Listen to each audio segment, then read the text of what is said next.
Fidèles téléspectateurs et auditeurs de la RTA OPH, recevez les grâces de l'Éternel abondamment ce soir. Aslay nous arrive chez vous ce soir avec un terme particulier. Avons-nous réellement la crainte de Dieu? C'est le thème de ce soir. Devant ce microphone Sainte-Viche Poitiers, nous avons reçu sur ce plateau notre invité principal. Bonsoir Papa Charles et bienvenue dans ce studio de la RTA OPH. Bonsoir Madame la journaliste. Le sermon sur la montagne me vient à l'idée pendant que vous me saluez. Et j'étais en train de penser à tous ces oiseaux qui chantent à longueur de journée, qui ne s'inquiètent de rien. Et je suis en train de penser à ces belles paroles, que si Dieu s'occupe des lits des champs, et si Dieu s'occupe des oiseaux, à plus forte raison, ceux-là à qui de façon particulière, de façon solennelle, exceptionnelle, il a donné son souffle de vie. La vie, en fait, elle est belle, c'est vrai. Nous sommes confrontés à beaucoup de difficultés, les maladies, les pertes d'emploi, des problèmes dans les affaires, dans les business et tout. Mais la chose la plus importante, c'est quand on regarde la nature, quand on observe, quand on regarde à gauche et à droite, on se dit, mais en fait, pourquoi je vais perdre mon temps à me prendre les fardeaux sur moi-même? Pourquoi je vais perdre mon temps à essayer de gérer des choses qui me dépassent de par moi-même, alors que quand je vois autour de moi, je vois ces oiseaux-là que Dieu envoie à gauche et à droite selon les besoins. Je vois que la nature est commandée. Je vois que la nature a un maître. Et le maître des maîtres, c'est Dieu. Et je me dis, mais pourquoi prendre tout ça sur moi au lieu de tout remettre entre les mains de Dieu? En tout cas, c'est cette pensée qui m'est arrivée à l'esprit au moment où vous me saluez. Et c'est une occasion pour moi aussi de saluer les auditeurs, les téléspectateurs, de leur dire, en toute chose, remettons le tout entre les mains de Dieu, parce que je sais que vous n'êtes pas tous dans les mêmes conditions en suivant cette émission. Il y en a qui suivent cette émission, qui ne sont pas stressés dans toute la sérénité parce que la journée s'est bien passée, parce que demain ils savent qu'ils vont se réveiller avec de quoi se déplacer, de quoi nourrir leur petite famille.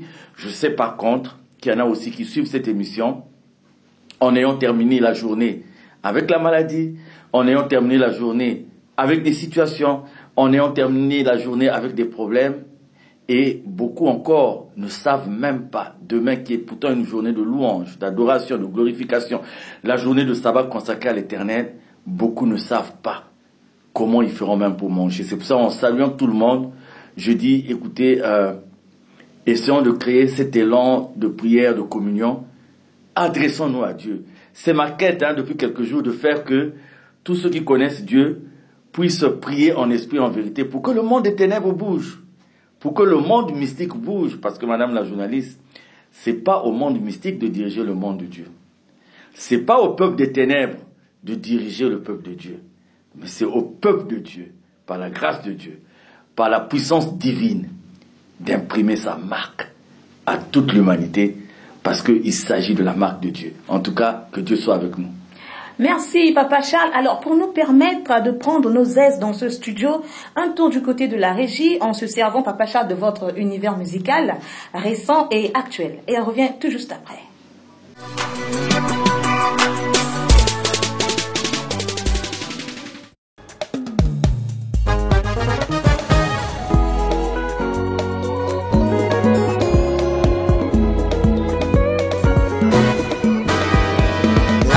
Precious, you must make wording.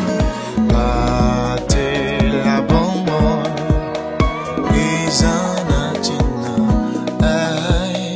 Alléluia, c'est la méfiance. La confiance n'exclut pas le contrôle. Mosmobalito mi batila. Mosmobalito mi batila.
you good love, but in love more. I wish you good love, philosophie du ya.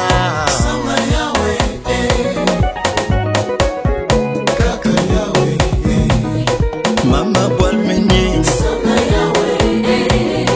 copine mambo kiadi, ya mama boile meunier,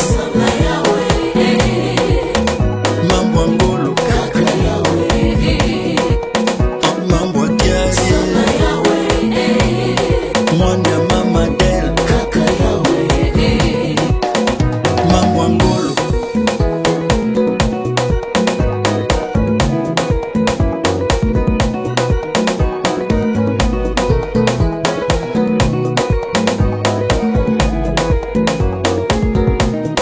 Copine ya Pékin,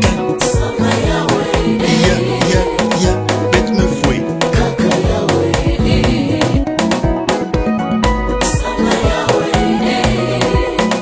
Mambo kiadi, mama boile meunier, mambo angolo.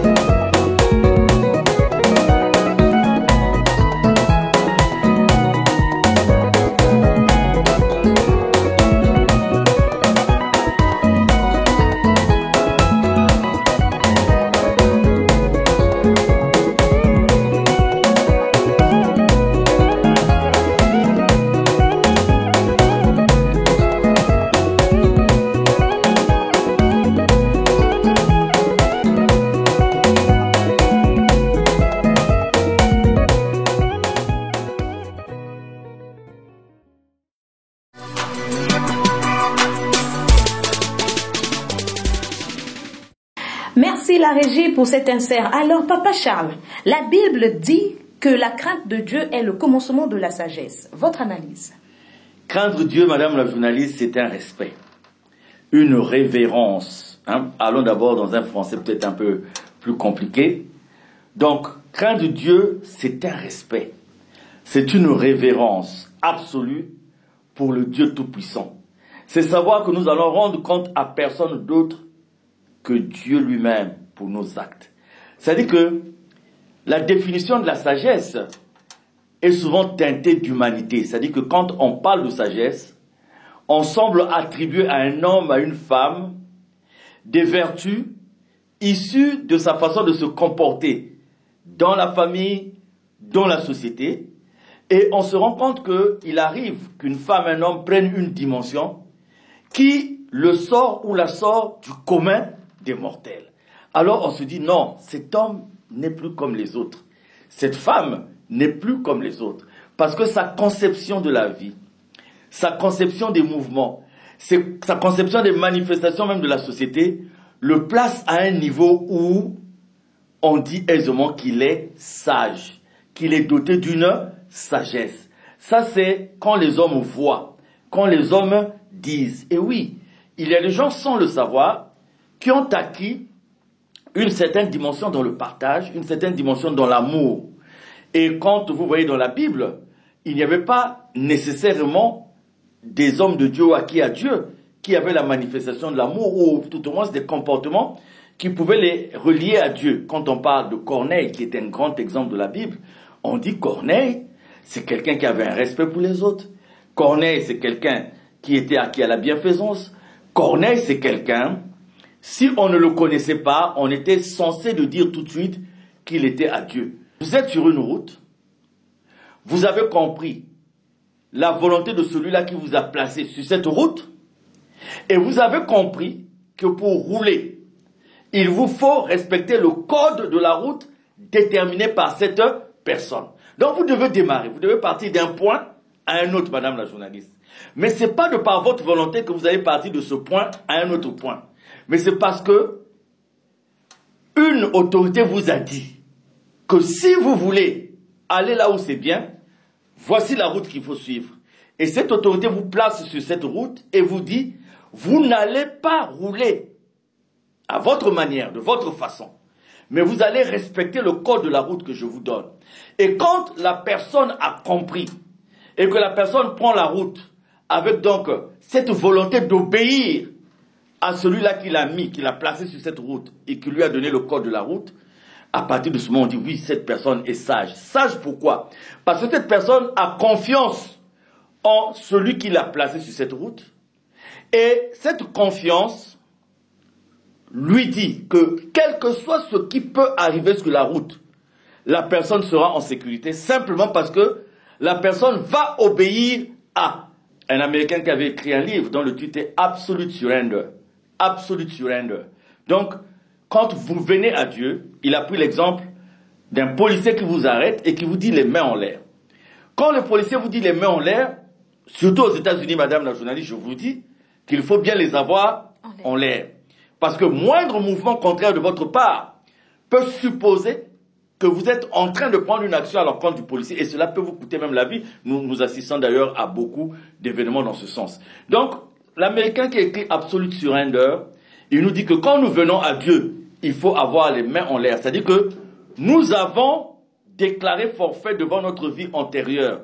Et nous venons à Dieu les mains en l'air pour que Dieu mette en nous le comportement qu'il faut. Ce n'est pas une main en l'air et l'autre main dans la poche. Ce n'est pas une main en l'air et une autre main derrière, comme nous le faisons aujourd'hui. Donc, la crainte de Dieu est le commencement de la sagesse. Parce que Dieu est la sagesse. Dieu est la sagesse. Donc, quand nous commençons à craindre Dieu, nous commençons à rouler sur cette route, en respectant le code de la route, avec la volonté que nous finirons par arriver là où Dieu souhaite que nous puissions arriver. Alors, Papa Charles, après votre analyse, quelle différence faites-vous entre craindre Dieu et avoir peur de Dieu? Ah, ça c'est tout un problème. Je m'en vais prendre un exemple de nos amis musulmans, ceux qui sont du côté de l'islam. Je les salue d'ailleurs.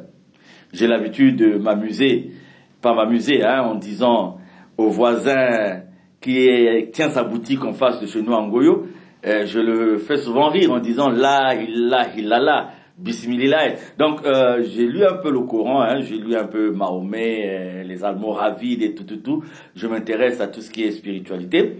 Et donc, nos amis musulmans, ils ont la charia, ce qu'on appelle la charia. Et la charia, dans les pays qui appliquent la charia, madame la journaliste, le voleur est rare. Parce qu'on vous dit, quand vous volez, on vous coupe la main. Adultère, des coups de fouet. Et pas n'importe quel fouet. C'est la charia. Alors donc, voyez-vous que les gens ont peur de la charia. Et donc, est-ce que avoir peur de la charia veut dire craindre Dieu? La crainte de Dieu, ce n'est pas avoir peur de Dieu, mais c'est comprendre sa puissance face au péché. Je reprends. La crainte de Dieu, ce n'est pas avoir peur de Dieu, mais c'est comprendre sa puissance face au péché. C'est-à-dire que quand vous savez que le péché conduit à la mort, que le péché conduit à vous mettre en inimité avec Dieu, que le péché conduit à vous séparer de Dieu, à partir de ce moment, vous n'avez pas peur de mal faire, mais vous craignez de mal faire. Pourquoi? Parce que Dieu vous demande de ne pas le faire. Donc, se reconnaître la grandeur de Dieu, se reconnaître l'amour. Dans la crainte, il y a la notion d'amour, parce que Dieu est amour. Dieu n'est pas, quelqu'un qui s'est levé un matin pour prendre des coups de fouet et fouetter tout le monde. Dieu est celui-là qui veut que nous puissions mettre en pratique son amour. Donc, craindre Dieu, c'est bien agir, car nous savons que son regard est sur nous, lui qui nous inspire du respect et de la grandeur. Donc, en fait, celui qui connaît Dieu, qui fait l'effort de comprendre Dieu, il a le regard de Dieu sur lui à tout instant. Et ce regard de Dieu n'est pas seulement quand il est en face des gens. Ce regard de Dieu, c'est pas seulement quand il est à l'église. Ce regard de Dieu, c'est pas seulement quand il est seul quelque part. Mais ce regard de Dieu, c'est à tout instant. Même là où le regard des humains n'est pas visible ou perceptible, on a le regard de Dieu. On dit, ce que je m'apprête à faire, parce que même voler, par exemple, madame la journaliste, C'est rare de voir des gens, même si vous volez en équipe, prévenir le quartier que la nuit nous viendrons voler.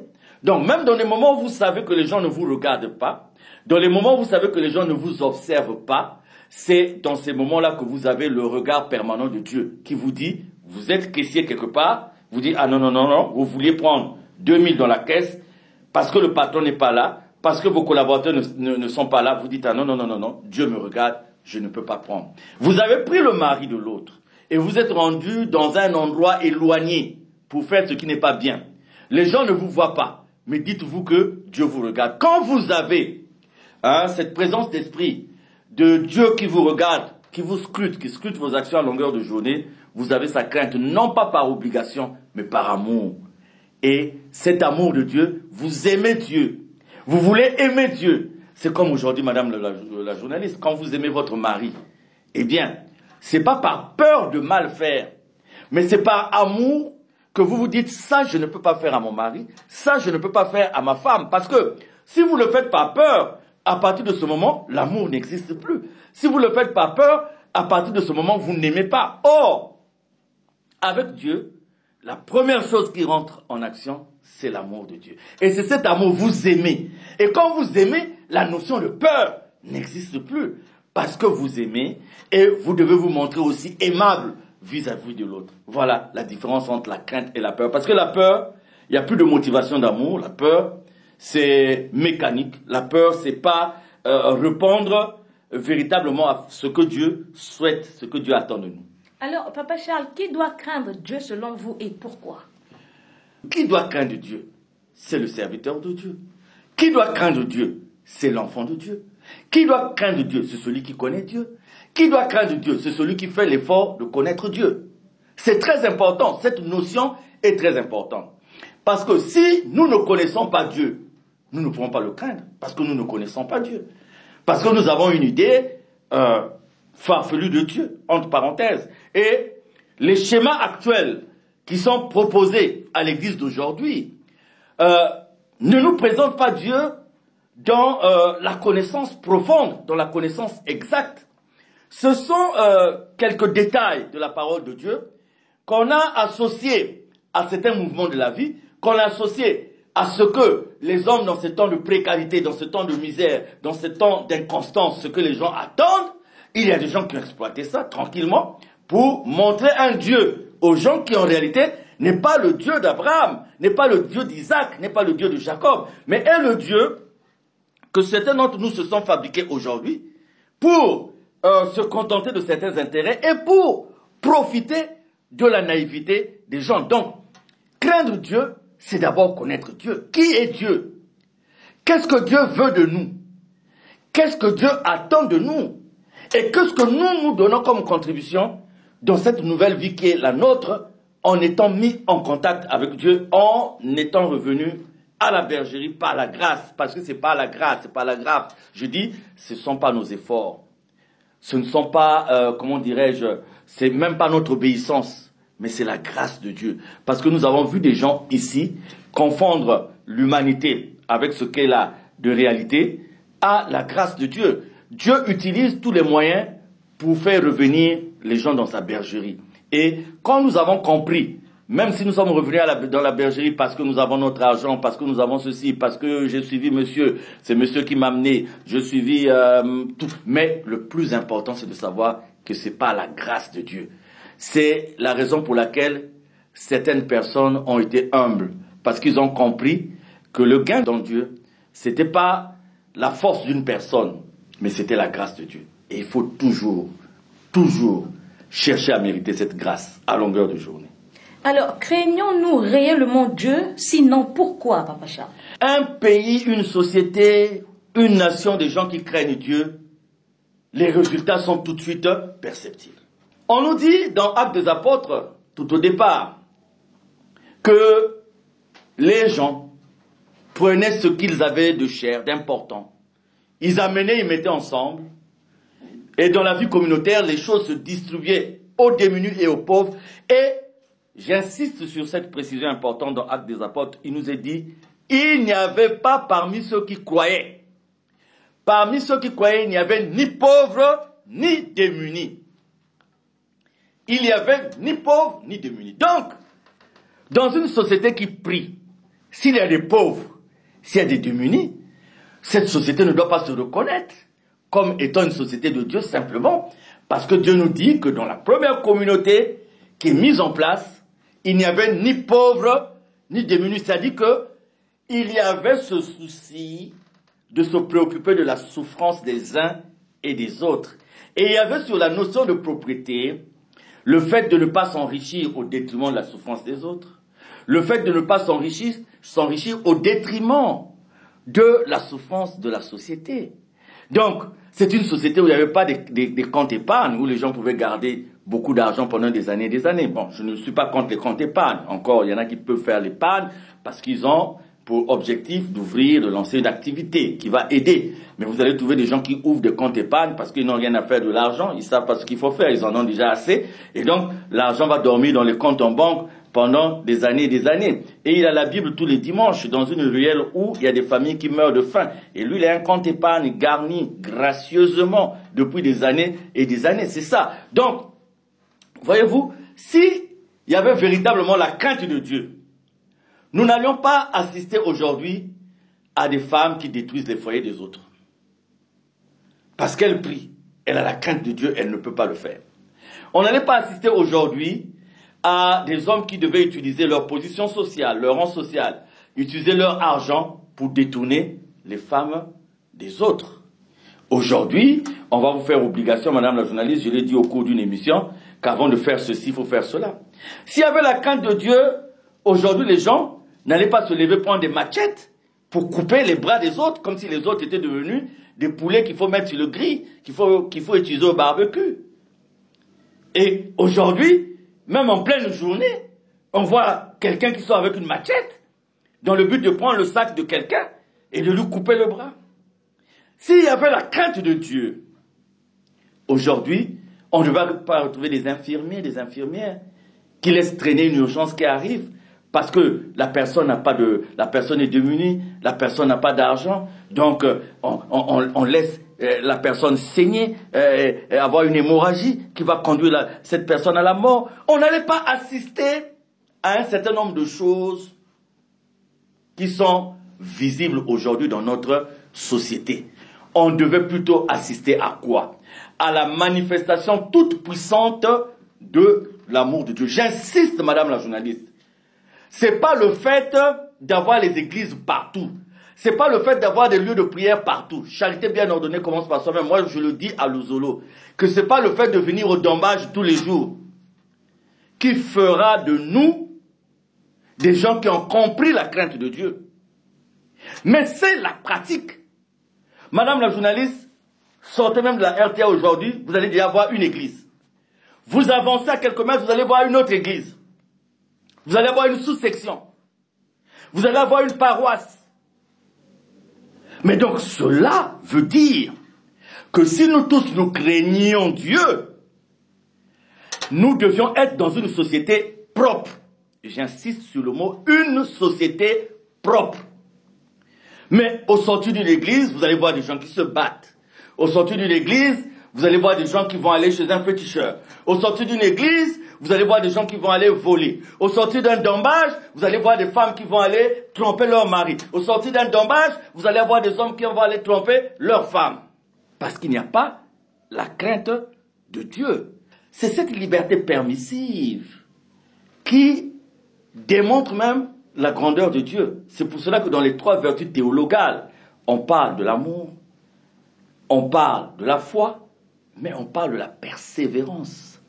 La persévérance tient aussi de cette liberté permissive pour voir dans quelles possibilités sommes-nous capables de croire à ce que nous n'avons peut-être pas encore reçu et à croire à ce que nous ne voyons pas. Madame la journaliste, impérativement, par la grâce de Dieu, il nous faut changer notre mode de prier aujourd'hui.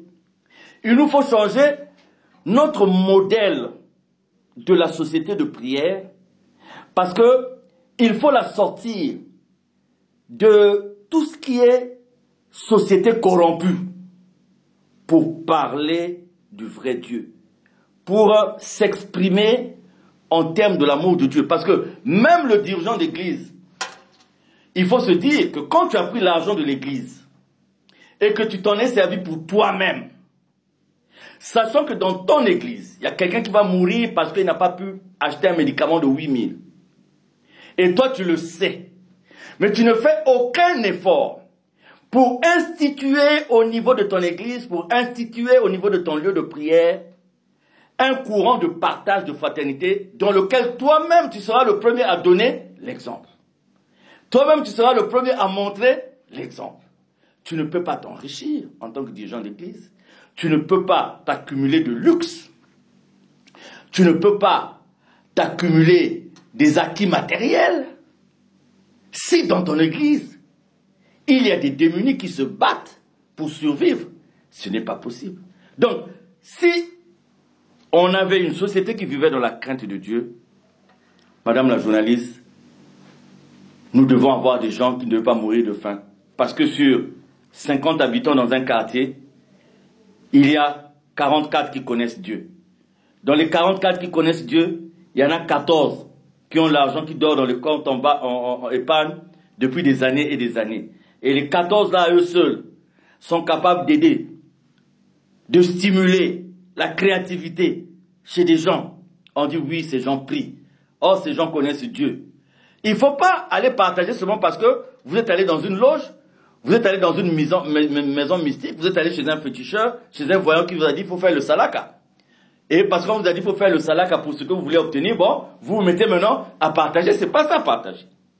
Il ne faut pas parce que vous êtes allé dans une maison mystique, qu'on vous a dit, pour gagner ceci, acheter du lait, du riz, distribuer dans le quartier, parce que ça vous apportera chance. C'est pas ça, partager. Partager, c'est du fond du cœur, de façon sincère. Donnez même ce que vous voulez. Madame la journaliste, je sors de... On appelait Kofipa à l'époque. La banque a changé de nom aujourd'hui. Je viens de toucher mon salaire. Je touche mon salaire. Je suis tout content. Je rentre à l'hôpital militaire à l'époque. Et c'est une dame qui m'arrête. Papa Charles, je m'arrête. Pardon papa, moi j'ai besoin. Je dis, ah, maman rentre. Je dis à celui qui était à la porte, faites rentrer la maman là. Je vais, je garde, je sors. Je dis à la maman de venir dans mon bureau. La maman me dit, papa, depuis mon cas, l'enfant a fait des douleurs la nuit, je l'ai amené ici. Ce que j'avais, tout ce que j'avais comme économie, j'ai payé le transport, j'ai fait l'échographie, on dit qu'il faut opérer l'enfant. La facture, c'est tant. Il dit, papa Charles, vous m'avez beaucoup de ma famille, mais si moi, je une famille à Mounou. Donc, pour éviter une péritonite, madame, allez chercher. Et la dame me dit, papa, vraiment, si vous big Mounou, maman, je n'ai pas encore, madame la journaliste, eu le temps de sortir mon argent, de faire un petit budget et quoi. J'ai le salaire dans l'enveloppe, dans la poche. Qu'est-ce que je veux dire à la maman? L'argent, c'est la popote à la maison, c'est payer les factures, c'est payer les écolages des enfants. Mais j'ai devant moi une personne. Donc je me dis, à partir de cet instant, je ne vois plus la personne. Mais je me dis, Dieu sait que j'ai de l'argent. Mais parce que Dieu nous tente aussi, madame la journaliste. J'ai dit à la maman, paie son ordonnance. La maman m'a donné tous les fils, ça faisait 175 000. 175 000. Madame la journaliste, j'ai pris 200 000, j'ai remis à la maman. Et imaginez, je ne vous dis pas comment je gagne, mais 200 000 défalqués de mon salaire, je peux déjà vous dire que c'est vraiment quelque chose que j'ai donné à la maman. La maman tremblait. Elle avait les larmes aux yeux. Elle tremblait. Je suis resté dans mon bureau, j'ai dit, bon Seigneur, j'avais tel programme comme tu le sais, mais que ta volonté se fasse. Je dis, Seigneur, que ta volonté se fasse. Et la maman a été, l'enfant a été opéré, je suis même allé. Dieu merci, les 25 000 que j'avais mis en haut, après il y a eu encore des petites ordonnances. Donc j'ai dû m'occuper de cet enfant comme si c'était mon enfant. Et la maman là me dit, papa Charles, en tout cas, mais la maman, je n'ai pas fait ça pour que tu rentres dans le zolo. Je ne peux pas te donner pour t'obliger à venir prier là où je prie. Non. C'est Dieu qui doit. La maman dit non, c'est pas parce que je me pèse mon bon, mais ça tu me comme namounou. Je dis, tu n'es pas obligé. Même si tu pries là, là et là, l'essentiel est que tu aies le nom de Dieu dans ton cœur. Mais madame la journaliste, je rentre à la maison. Je m'arrête en pharmacie parce que je devais acheter un anti-histaminique pour un enfant qui faisait une allergie. Je rentre dans la pharmacie qui est avant Brasco, pour ceux qui connaissent Pointe-Noire. Et je retrouve un frère. Il me dit, Papa Charles, je t'attends. Lui, il avait déjà été servi. Je t'attends, j'ai quelque chose à te dire. Je sors, madame la journaliste. Le frère me dit, Papa Charles, Koumangve. Parce que pour moi, c'est un plan de Dieu. Il dit, Dieu m'a béni. J'ai eu vraiment quelque chose d'extraordinaire dans ma vie. Donc, j'ai fait ma dîme, mais tout, c'est déjà fait. Mais je me disais, il faut que je fasse quelque chose. Papa Charles, ne refuse pas. Je suis ton fils. J'ai envie de te partager. J'ai envie de te partager, mais ne refuse pas, s'il te plaît. Parce que je sais, tu vas me dire, ne refuse pas, c'est de mon cœur. Il a pris une enveloppe, il est rentré dans sa voiture. Après un moment, il est sorti, il a pris une enveloppe, il m'a remis. J'ai mis l'enveloppe dans ma poche. Je suis arrivé à la maison, madame la journaliste, j'ai ouvert l'enveloppe, il y avait 200 000 dans l'enveloppe. 200 000 dans l'enveloppe. Ce n'est pas que, quand vous donnez, vous partagez, vous attendez à ce que on vous donne en retour. Mais je vous parle d'un témoignage qui m'est arrivé le même jour. Donc depuis, madame la journaliste, quand j'en ai. Quand j'en ai pas, j'en ai pas. Quand j'en ai pas, je dis j'en ai pas. Quand j'en ai, je dis j'en ai. Imaginez le nombre de chrétiens qui ont des moyens. Comment serions-nous? Merci Papa Charles pour ce beau témoignage. Frères et sœurs, l'amour fraternel, partagé, c'est garder, préserver auprès de l'Éternel. Nous allons faire un tour du côté de la régie, trouver les mets habiles de Orlimbolo Smith et on revient tout juste après.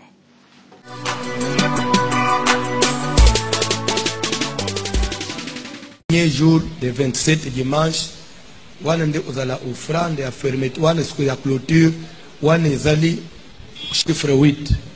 Donc il faut dans l'enveloppe na yo le chiffre 8.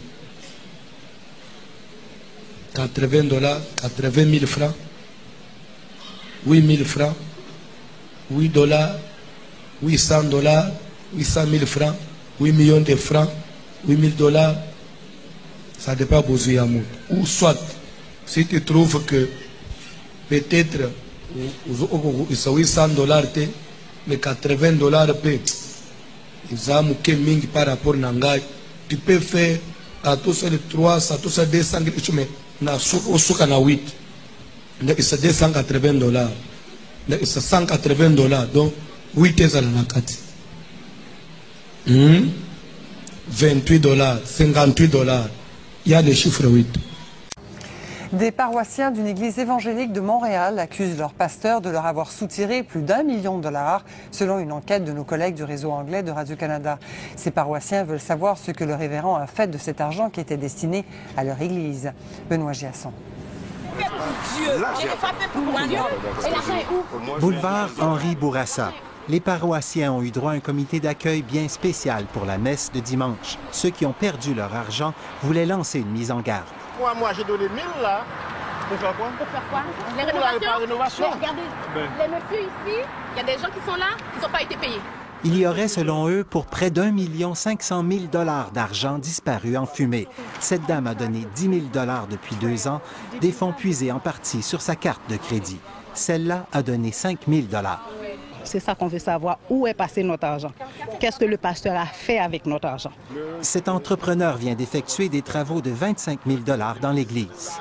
Là, depuis 1 mois et demi, il me dit toujours, une fois par semaine ou 2, la semaine prochaine, j'ai l'argent, la semaine prochaine. Que vous soyez un témoignage de la grandeur de la gloire de Dieu. Ils n'ont pu parler au pasteur de la communauté chrétienne de Bethel, qu'ils comptent poursuivre en justice. Les Oka, qu'on voit ici sur des images tournées en juin lors d'une conférence avec d'autres chrétiens évangéliques, n'a pas voulu répondre à nos questions. L'homme expliquait ainsi son succès. Je crois à l'action de Dieu. Je crois au miracle. Je crois à la puissance de Dieu. Cette dame de 89 ans ne croit plus au miracle. Elle a probablement perdu 150 000 $ dans l'aventure, une somme prêtée par son mari pour un projet de condo qui n'a jamais vu le jour. Son fils regrette d'avoir fait confiance au pasteur. La famille, ça nous fait énormément de quoi de voir qu'elle ne peut pas jouir de cet argent-là. Il vient tout juste d'envoyer une mise en demeure au pasteur Les Oka. En plus du 1 500 000 $ que les Oka auraient soutiré à ses paroissiens, le pasteur fait également l'objet d'une poursuite d'1 million de $. Cette fois, c'est le parc Safari qui allègue que le pasteur se serait servi d'une des employées du parc pour détourner des fonds à son profit. Benoît Giasson, Radio-Canada, Montréal. Pray for your man servant. I pray that any demon that is tormenting his life, I cast them out now in the name of Jesus. I bind them and I lose the host. Lose the host now. You demon in my lose the host. Lose the host. Lose that now. Lose the host. Lose. Yeah, I don't want it. I'm fine. I'm under anointing. I'm just under serious anointing. I will call you, please. I'm under anointing, please. I say I'm under anointing. Can't you understand? I will call you. Bye-bye. Pastor, continue. Continue for what? Pastor, continue. Continue for what?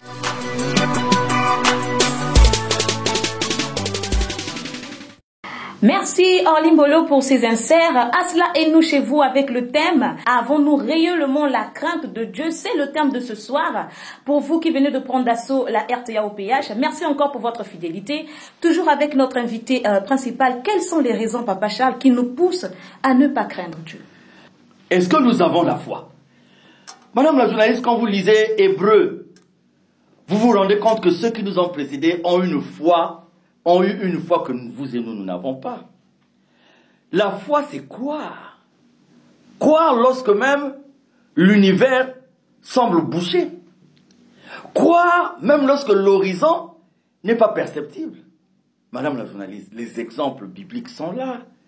Quand vous voyez Abraham à l'époque avant Abraham, qui ne devienne Abraham, serein, assis, nanti, là où il est, et du jour au lendemain, on lui dit d'aller prendre possession d'une terre qu'il ne connaît pas. Il ne sait même pas c'est où. Il n'a jamais vu. On lui dit, il faut y aller. Madame, vous pensez vraiment que si Abraham n'avait pas la crainte de Dieu, Abraham devait se lever comme ça et y aller? Et quand on dit que Sarah va enfanter, on voit l'âge de Sarah, on dit, oh, est-ce qu'à cet âge-là on peut? Vous voyez, donc la foi, croire en Dieu, croire aux promesses de Dieu, croire aux enseignements de Dieu. Parce qu'il y a une opinion qui nous dit que Dieu est virtuel, que bon, oh, écoutez, Dieu, hein, ça donne ou ça donne pas. Pourquoi? Parce que le magicien va vous faire quelque chose et vous allez avoir le résultat tout de suite. Le féticheur va vous faire quelque chose et vous allez avoir le résultat tout de suite. Alors Dieu, on ne croit pas en Dieu, on ne le voit pas. D'ailleurs, il est où Dieu là? Aujourd'hui, allez chez un féticheur, il va vous dire, ce que je veux de vous faire là, pendant 2 jours, ne vous lavez pas. Mais même si vous travaillez dans un lieu où les odeurs ne sont pas acceptées, mais comme le féticheur vous a dit que pendant 2 jours, vous ne devez pas vous laver, vous allez voir, la personne va faire 2 jours sans se laver. Mais quand Dieu va dire, ne fais pas ça, la personne ne fera pas. L'apôtre Paul a eu la foi. Il a cru en Jésus qu'il avait rencontré sur la route de Damas. Il a cru en Jésus qui lui a donné les directives. Il a cru en Jésus qui lui a donné les enseignements. Et c'est cette crainte de Dieu, cette crainte de se montrer apte à accomplir cette volonté de Dieu qui a conduit l'apôtre Paul à surmonter d'abord les contestations internes, parce qu'au départ, Paul n'est pas tout de suite accepté par les disciples qui ont mangé avec Jésus, par les disciples qui ont accompagné physiquement Jésus. Mais Paul, dans sa foi, il dit, si le Seigneur m'a donné cette mission, je sais aussi que le Seigneur me donnera les moyens d'aller de l'avant. Et tout ce que l'apôtre Paul a subi, il a mis ça sous le coup de cette foi qu'il a fait, qu'aux yeux des gens, il souffrait peut-être, mais aux yeux de Dieu, il était en train d'être élevé. Et vous savez que l'apôtre Paul a traîné par devers lui un mal dans sa chair, et pour lequel on aurait pu dire, mais il fait le travail de Dieu, il est avec Dieu, mais pourquoi il a toujours ce mal? Mais Paul dit que quand il a voulu en parler à Dieu, Dieu lui a dit, ma grâce te suffit. C'est extraordinaire. Et quand vous lisez ces exemples de foi, je me dis, nous les dirigeants des églises aujourd'hui, qui peut avoir la foi ou manifester la foi? Je ne juge pas. Je ne juge pas. Madame la journaliste, je prenais toujours pour exemple cette demoiselle avec un diplôme de 3e cycle en biologie moléculaire qu'elle a eu à l'étranger et que j'ai rencontré à l'unité des Italiens du SIDA à l'hôpital régional des armées ici. Cette dame a une possibilité de carrière très bien. On lui propose même un stage en Italie à l'époque. Mais elle a préféré repartir à l'église protestante pour être pasteur.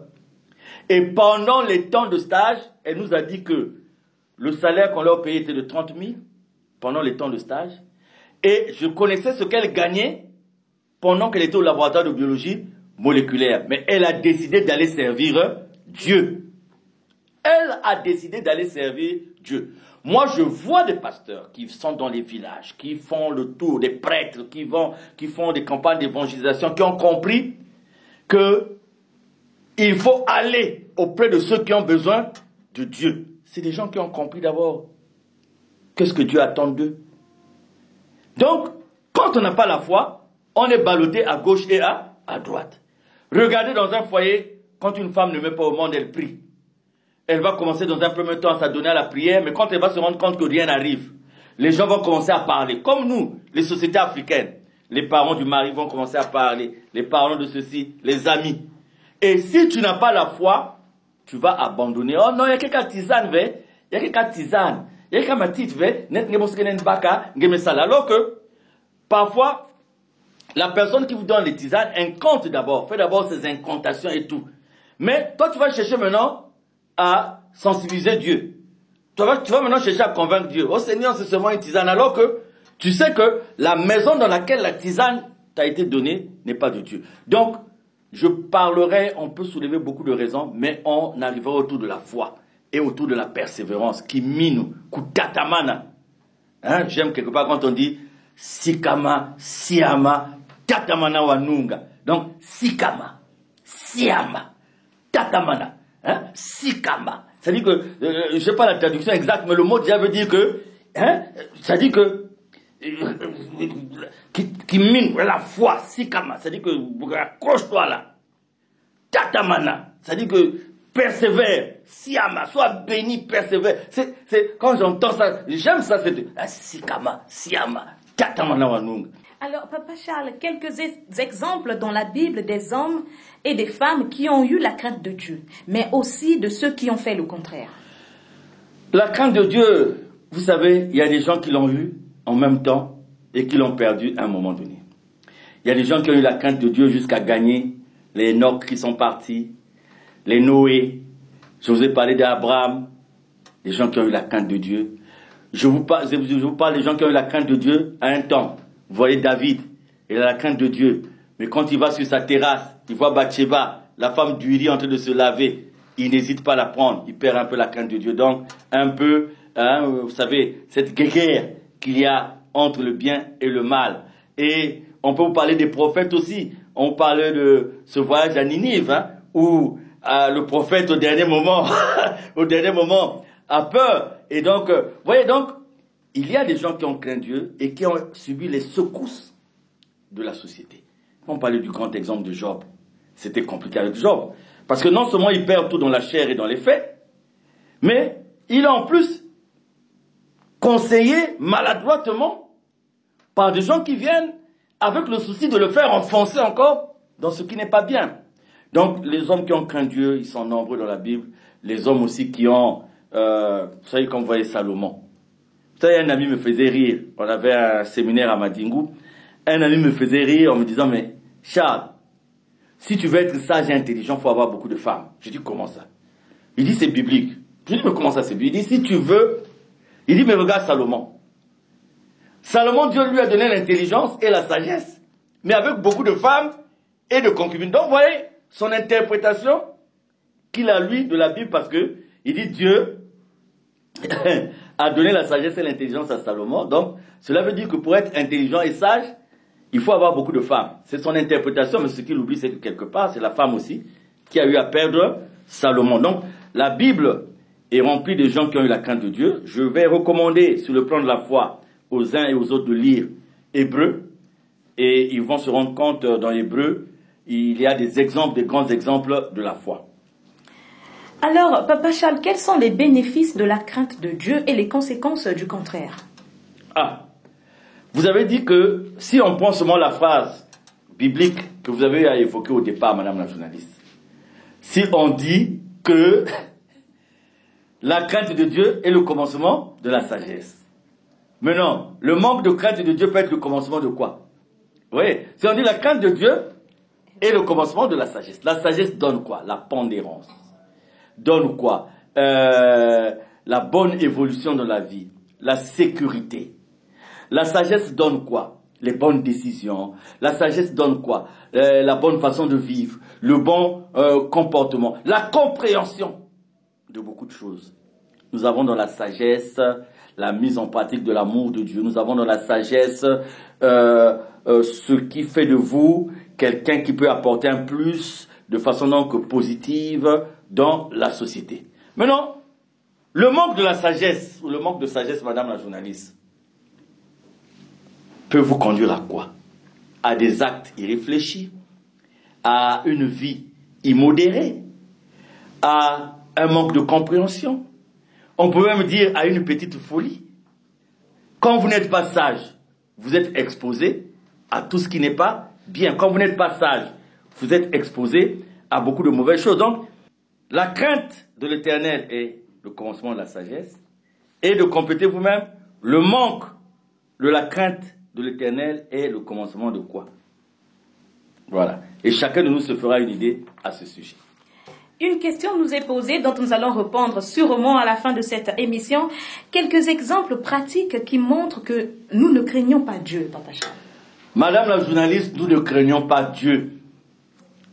Nous ne craignons pas Dieu. Vous savez, dans l'optique de gagner, tout le monde doit gagner sa vie.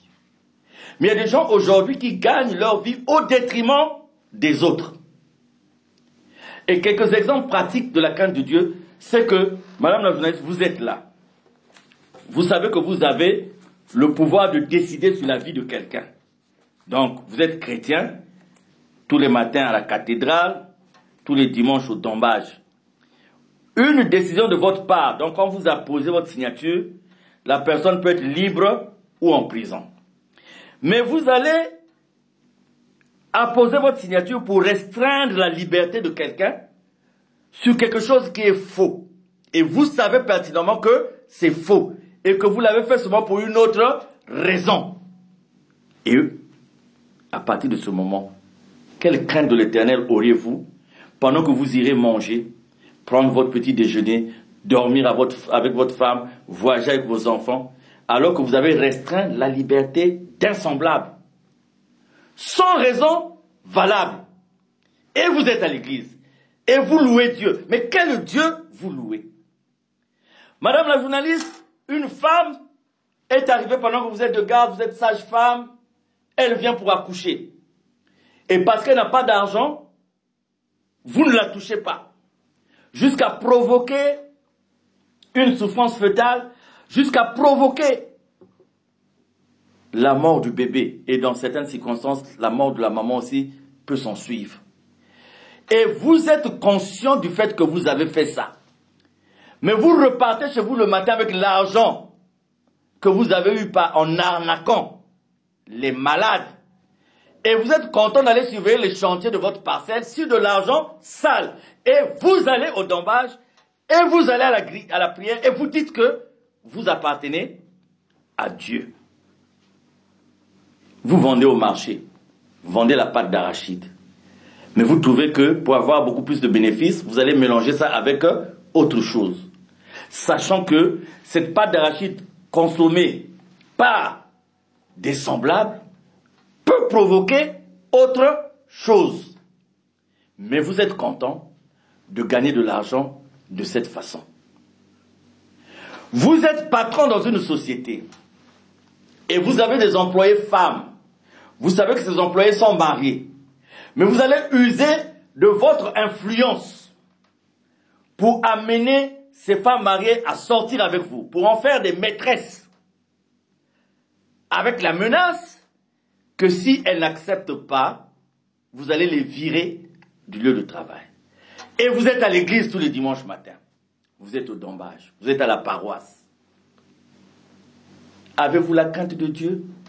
Madame la journaliste, si on cite encore d'autres exemples, nous allons nous rendre compte que il est temps pour les hommes et les femmes de notre société d'avoir véritablement la crainte de Dieu. Toi, femme, tu pries, tu es choriste.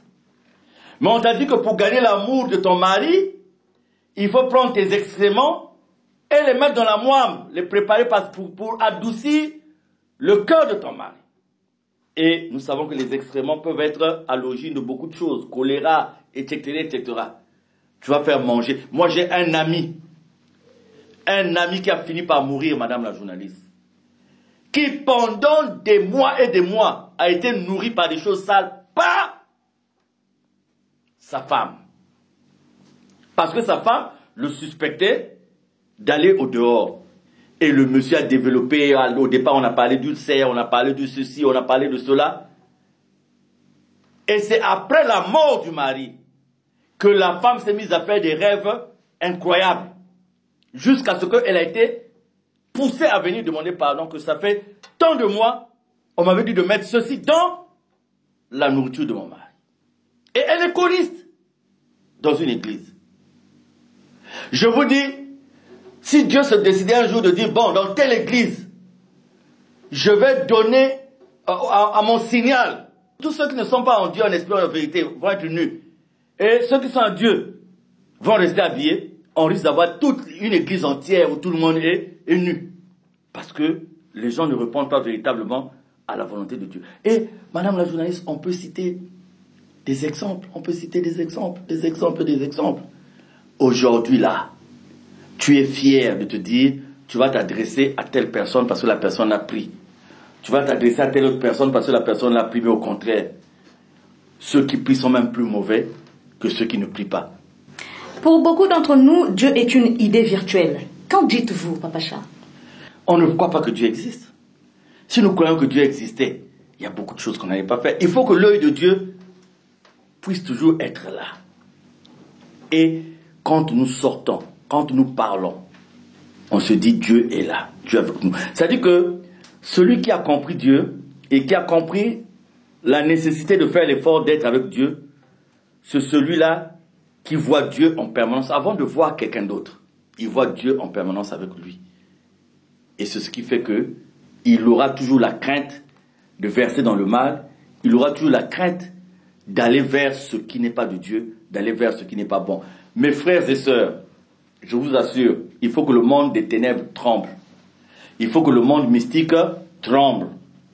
Et le monde mystique, le monde des ténèbres ne peuvent trembler que si vous et nous faisons l'effort. C'est vrai, nul n'est juste sur cette terre. Ça, on le dit, on le sait, nul n'est juste sur cette terre. Mais, quand nous ferons l'effort d'aller quand même vers ce que Dieu nous demande, mais le monde des ténèbres va trembler. Mais aujourd'hui, si beaucoup d'églises sont divisées, sont dans les problèmes, mais c'est parce que aussi le monde des ténèbres a compris que si le monde de l'église est uni, si le monde de l'église fait réellement la vérité de Dieu, eh bien, le monde des ténèbres va trembler. C'est pour ça que le monde des ténèbres, par tous les moyens, par toutes les occasions, s'évertue à diviser les lieux de prière, à diviser les enfants de Dieu, parce qu'ils gagnent en gagnant du terrain et en divertissant le peuple de Dieu. Papa Charles, une petite histoire. Un voisin nous a dit ceci. qu'il est difficile de m'avoir car je suis bien blindé du côté de Dieu que celui des ancêtres. Votre commentaire. C'est ce que les gens disent. On a qui boit le mukengol, on a qui nzambi aussi, mukengol. Mais ça s'annule. Ça s'annule. Dieu est d'une jalousie qui dit que tu ne connaîtras pas d'autre Dieu que moi-même. C'est Dieu qui le dit, madame la journaliste. Combien d'entre nous fréquentons les églises et les lieux de prière avec nos bicocos, nos piles, nos totems? Combien?